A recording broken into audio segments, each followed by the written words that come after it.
दोस्तों नमस्कार। हम लोग डिविजिबिलिटी पढ़ रहे थे और डिविजिबिलिटी में हम एक बहुत अच्छा प्रश्न लेकर आए हैं आपके सामने। प्रश्न ये है कि तीन अंकी संख्याएं, तीन अंकों की संख्या है, कौन कौन सी संख्या है? ए बी सी, संख्या है बी सी ए और संख्या है सी ए बी का योग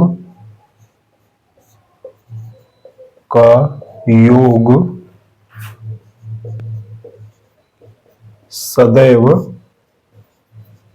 विभाज्य होगा।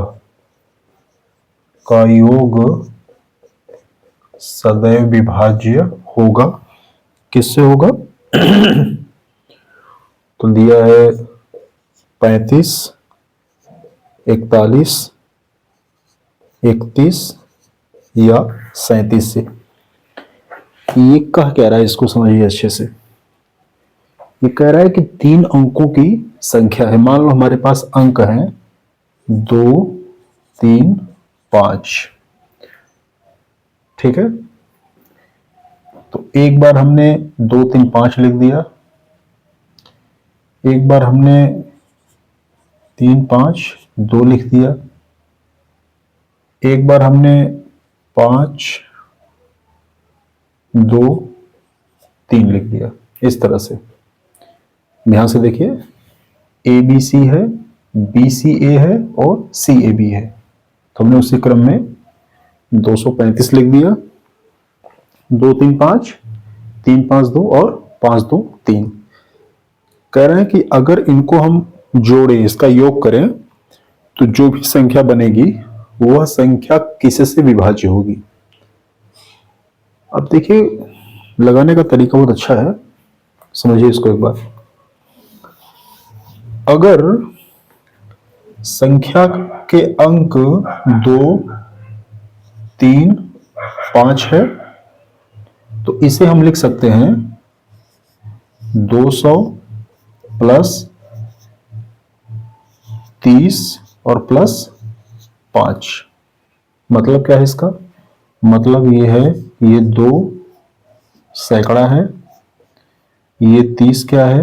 ये 3 दहाई है, और ये क्या है? 5 इकाई। यही तो लिखते थे जब आपसे कोई कहता था बताओ 45 में कै दहाई कई कई, तो क्या बोलते थे? 40, 5, 45, 4 दहाई और 5 इकाई। अब यहाँ पे है 235। 235 क्या है? 2 सैकड़ा, 3 दहाई, 5 इकाई। बस समझ आ रही है? ठीक है, अब देखो ध्यान से, हमारे पास अंक क्या दिए हुए थे? हमारे पास अंक दिए हुए थे ए बी और सी, और क्या दिया हुआ था? बी सी ए, और क्या दिया है? सी ए बी। अब इससे संख्या कौन सी बनेगी? इससे संख्या बनेगी ए गुणे 100 प्लस बी गुणे 10 और सी गुणे 1। क्लियर है? तो ये क्या हो जाएगा? ये हो जाएगा 100 ए प्लस 10 बी, और ये क्या हो जाएगा? ये हो जाएगा सी। इसी तरह ये क्या होगा? इसको चेंज करेंगे तो ये हो जाएगा 100 बी प्लस 10 सी, और प्लस क्या हो जाएगा? ए। और इसे चेंज करेंगे तो क्या होगा?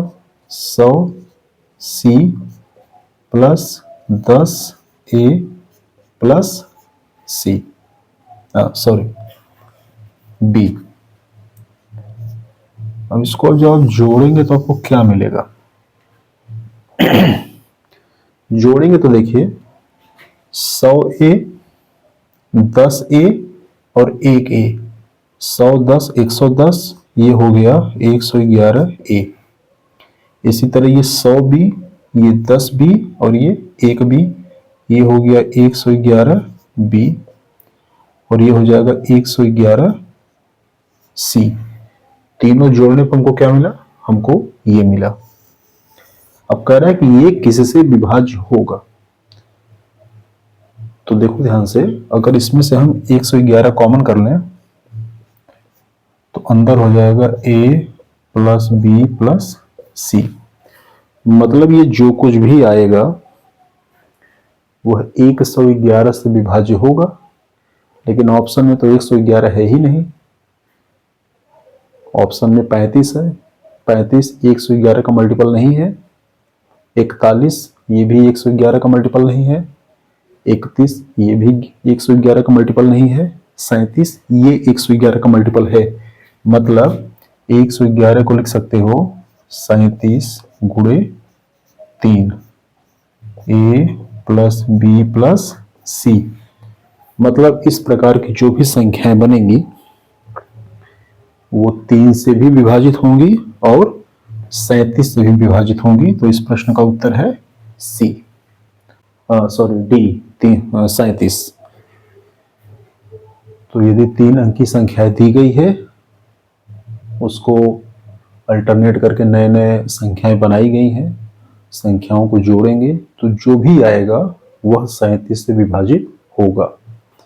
उम्मीद है कि आप इसको समझ गए होंगे। नोट कर लीजिए।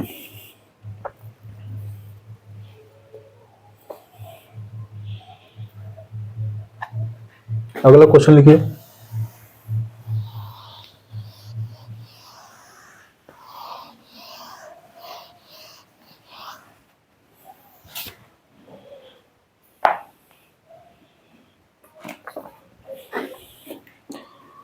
क्वेश्चन है यन एक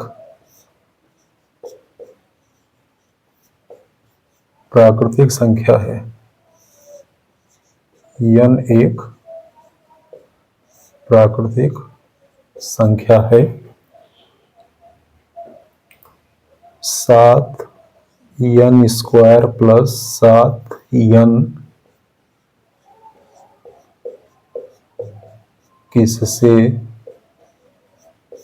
विभाज्य होगा। आपके पास जो भी प्रैक्टिस सेट होगा आप उसको ढूंढिए, आपको ये मिलेगा। ऐसे प्रश्न आपको बहुत मिलेंगे। ऑप्शन क्या है? केवल 7 से विभाजित होगा, केवल 14 से विभाजित होगा, 7 और 14 दोनों से विभाजित होगा, या 21 से विभाजित होगा।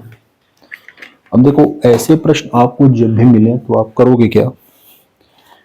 आपको जो इसमें कॉमन दिखे उस पार्ट को बाहर कर लेना है। तो 7n स्क्वायर प्लस 7n, इसमें से आपने 7n कॉमन कर लिया तो अंदर क्या बचा? n plus 1।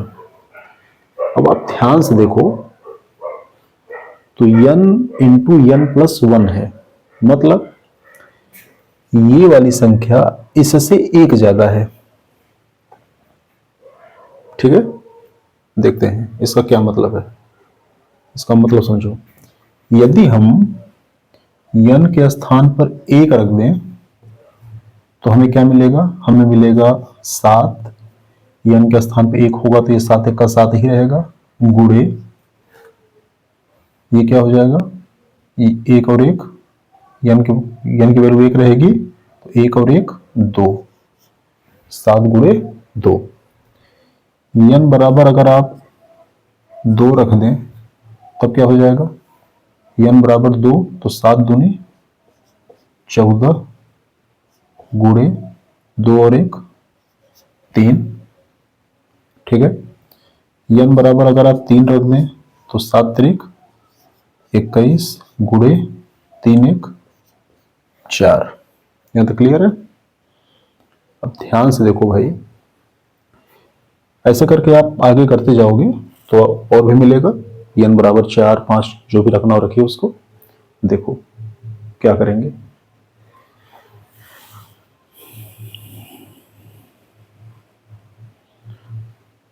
ये जो वैल्यू है ये 14 के बराबर है, तो ये तो 14 से कटेगा। इस वैल्यू में 14 से मल्टीप्लीकेशन है तो ये भी 14 से कटेगा। ठीक है, इसको देखते हैं 21 गुणे 4 को, ये क्या है, ध्यान से देखो। 21 को लिख सकते हो 7 और 4 में से 1 2 निकालो गुणे 2, और ये 7 त्रिक 21 होता तो इसका 3 यहां कर दो और इसका 2 बचा है तो यहां कर दो। कुछ नहीं करना है, ध्यान से देखो।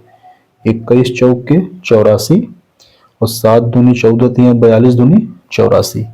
तो हमें बेसिकली यहाँ पे 14 बनाना था, तो हमने इसका कुछ 4 को दिया और 4 का कुछ यहाँ ले लिया, ये भी 14 हो गया।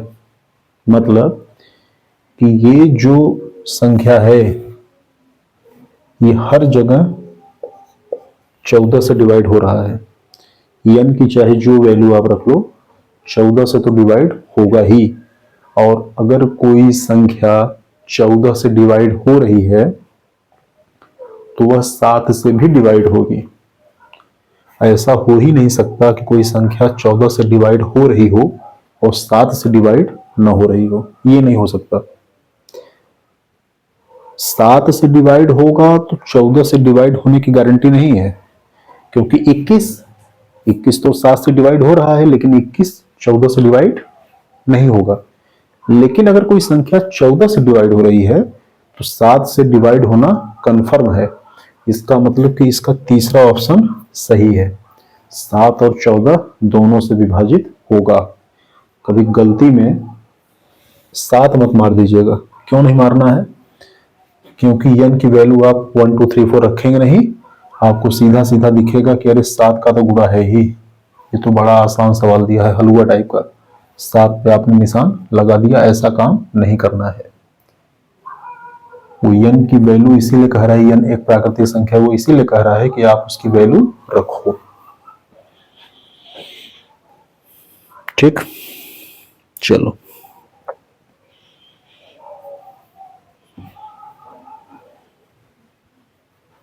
अगला क्वेश्चन लिखिए।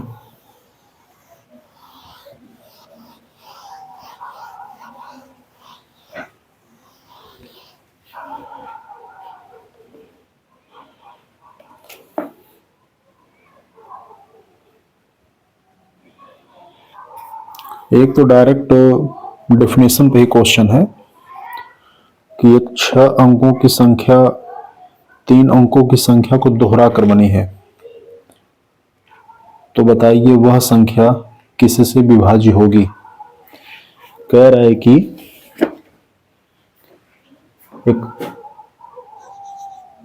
6 अंकों की संख्या 6 अंकों की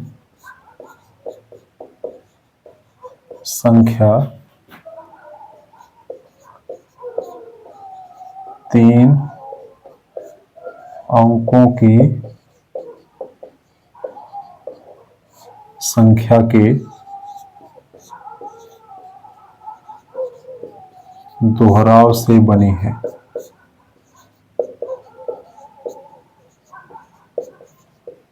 बताओ वह किससे विभाज्य होगा। ऑप्शन दिया हुआ है, उदाहरण के रूप में एक संख्या भी दी गई है 239 239, ये, और कह रहे हैं कि किससे विभाज्य होगा, केवल 7 से और केवल 11 से,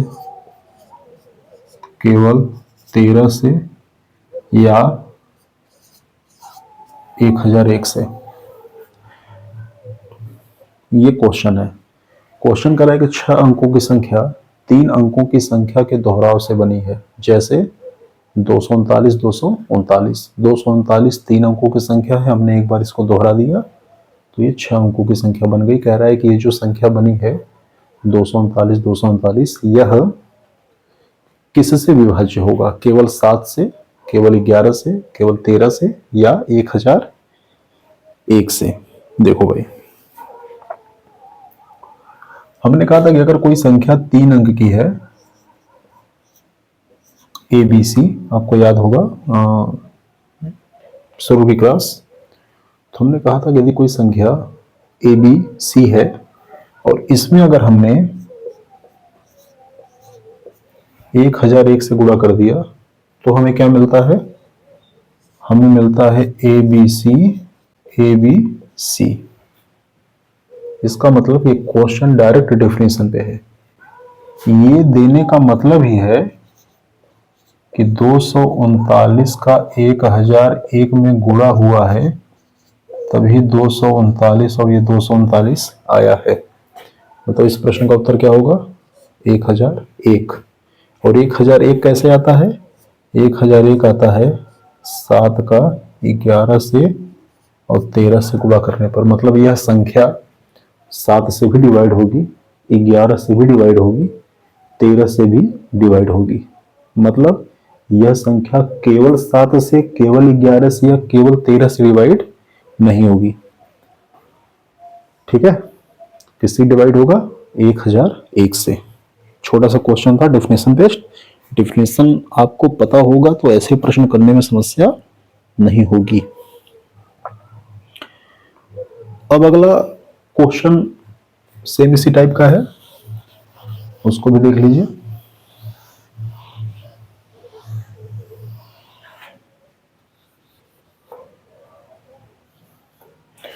कह रहे हैं कि 4 अंकों की संख्या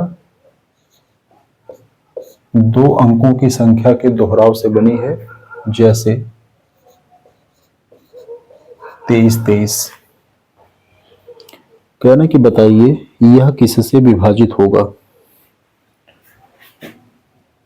101 से, 11 से, 111 से या फिर 1001 से। तो यह भी डेफिनेशन बेस्ड क्वेश्चन है। हमने बताया था शुरू में, याद करिए। हमने कहा कि यदि 2 अंकों की कोई संख्या दी गई है, संख्या क्या है? A B. अगर इसको आप 101 से मल्टीप्लाई कर दोगे तो ये मिलेगा आपको ए बी। इसका मतलब ये है कि ये जो हमें 23 मिला है, ये कैसे मिला है? ये 23 का 101 में गुणा करने पर मिला है। इसका मतलब कि इसका मल्टीपल क्या होगा? इसका मल्टीपल होगा 101। 101 इस संख्या को विभाजित कर देगा। अब गुणा करके देख लीजिए, इसका आंसर 101 आएगा। इसको देखिए, 23 का 101 में गुणा करिए, 23 गुणे 101 को लिख सकते हैं 100 गुणे 1। ठीक, तो ये क्या होगा? 23 का गुणा करेंगे 100 में और उसका करेंगे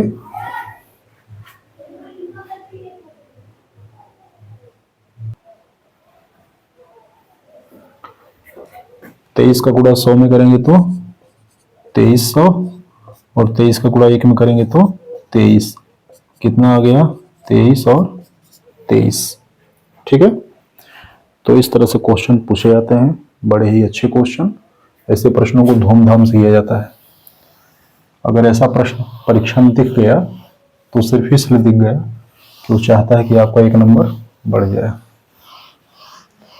और अगर ऐसे प्रश्नों के उत्तर आपने गलत कर दिए तो इसका मतलब यह है कि आप कितना पीछे जाएंगे इसकी आप कल्पना नहीं कर सकते। अब देखो, एक क्वेश्चन दिया है, बड़ा घुमा के दिया हुआ है। एक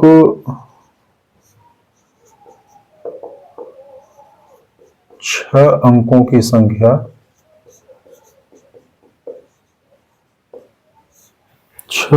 संख्या 5 4 7 एक्स वाई जेड है, जो 7 11 13 से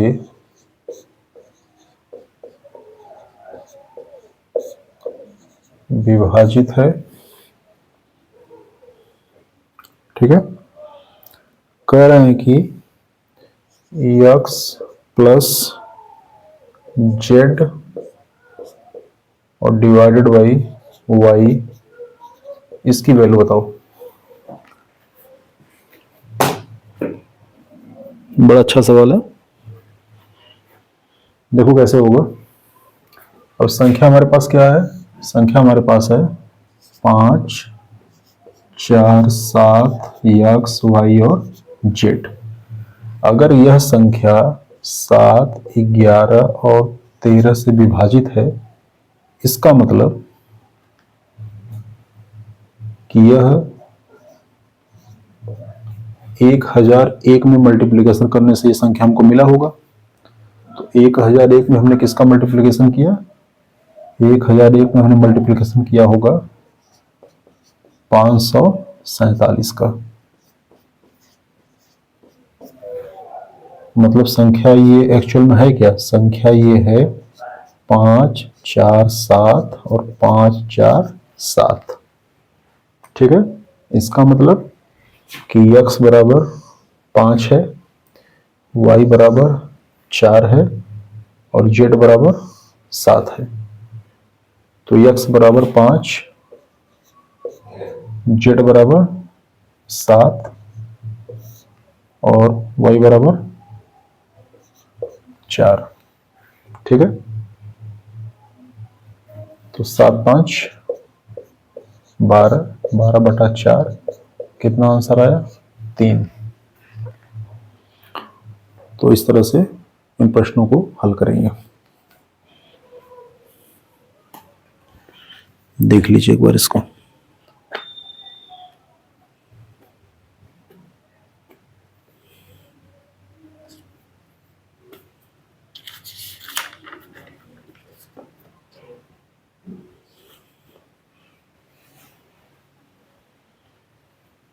अगला क्वेश्चन देखिए।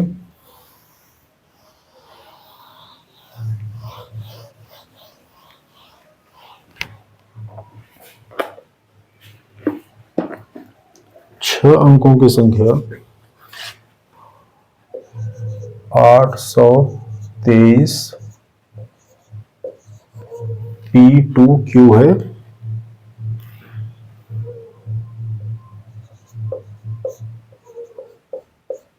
जो 7 11 13 से पूर्णतः विभाज्य है। कह रहा है कि आप P माइनस Q की वैल्यू बताओ कितनी होगी। ऑप्शन दिया हुआ है 8 3 11 5।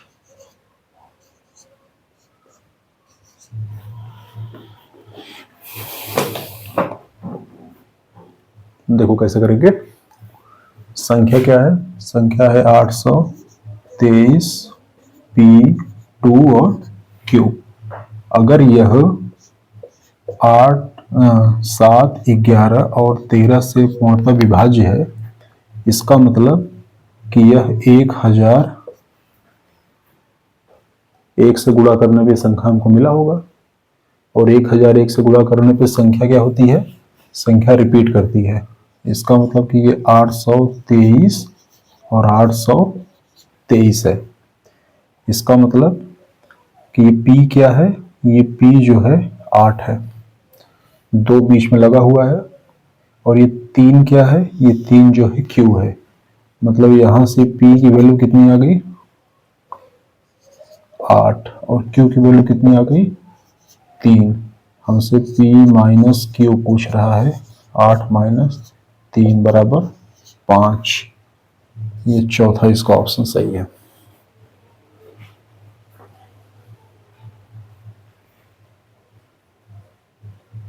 ये बहुत सारे सवाल एक ही टाइप के इसलिए बताए जा रहे हैं क्योंकि बहुत लोगों को लगता है कि ज्यादा से ज्यादा एक टाइप का सवाल बताना चाहिए। मुझे भी लगता है कि यही करना चाहिए। ज्यादा सवाल बताएंगे तो ही काम आसान होगा। अगला क्वेश्चन लिखिए।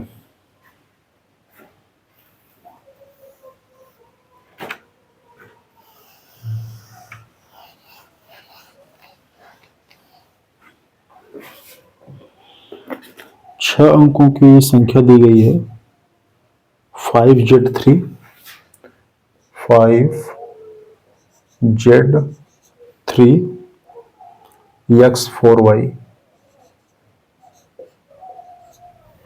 जो 7, 11, 13 से पूर्णतः विभाज्य है। कह रहा है कि x plus Y minus Z की वैल्यू बताओ। ऑप्शन है 5, 4, 6, 3।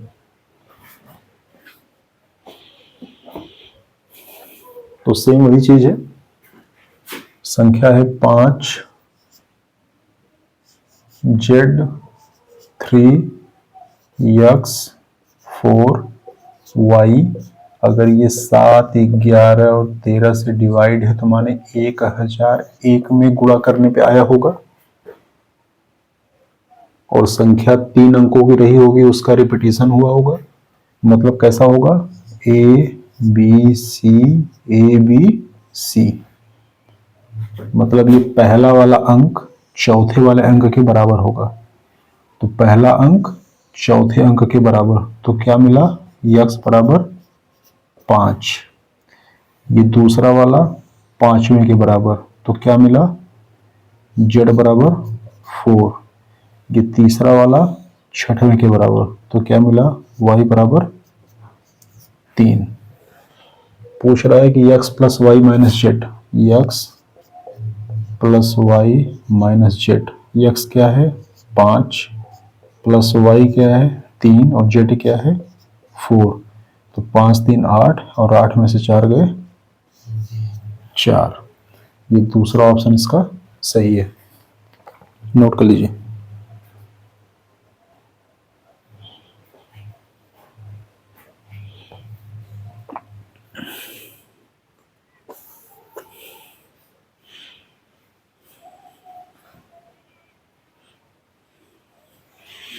अब आज का लास्ट क्वेश्चन सेम इसी कॉन्सेप्ट पे है।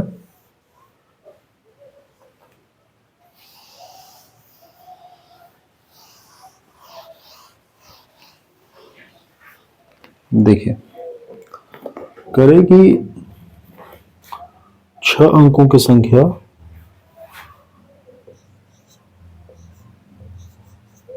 57XYZ8 है, जो 7, 11, 13 से विभाजित है।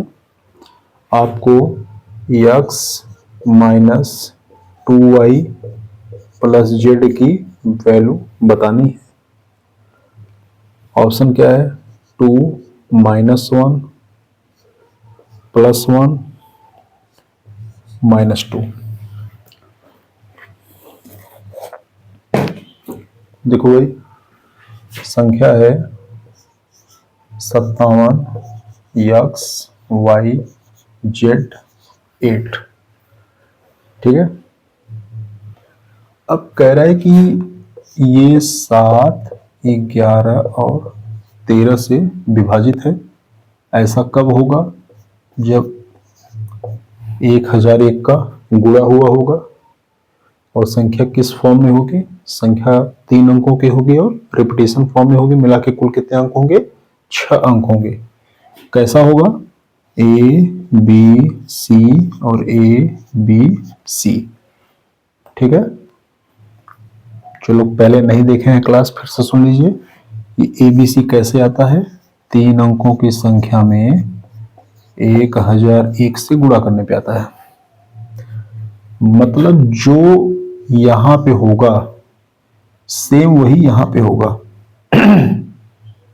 इसका मतलब कि इसका पहला और इसका ये पहला बराबर होगा, तो कितना आ गया, y बराबर 5। इसका दूसरा और इसका दूसरा बराबर होगा, कितना आ गया, z बराबर 7। इसका तीसरा और इसका तीसरा बराबर होगा, कितना आ गया, x बराबर 8। हमें वैल्यू निकालनी है x minus 2y plus Z. तो x कितना है 8 माइनस 2y, y कितना है 5, 2y माने 10 प्लस z कितना है 7। कितना हो गया? 8 7 15, 15 में से 10 गए 5। ठीक,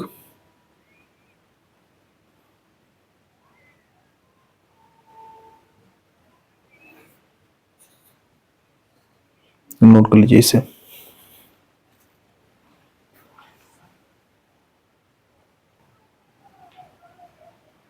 तो हम देख रहे हैं कि ऑप्शन नहीं मैच कर रहा है, कोई बात नहीं, ऑप्शन क्वेश्चन में गलत दिया होगा। हमारा सही उत्तर कितना आया?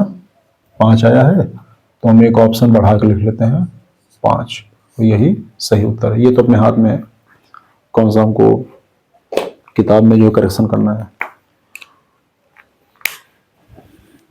अगर कभी प्रश्नों में ऑप्शन न मैच करे तो आप खुद पे डाउट मत कीजिए, ये हो सकता है कि ऑप्शन गलत प्रिंट हो गया हो। ठीक है, तो आज के लिए इतना ही। अभी हम कुछ प्रश्नों में और अभ्यास कराएंगे अगली क्लास में, आप लोग बने रहिए। नमस्कार।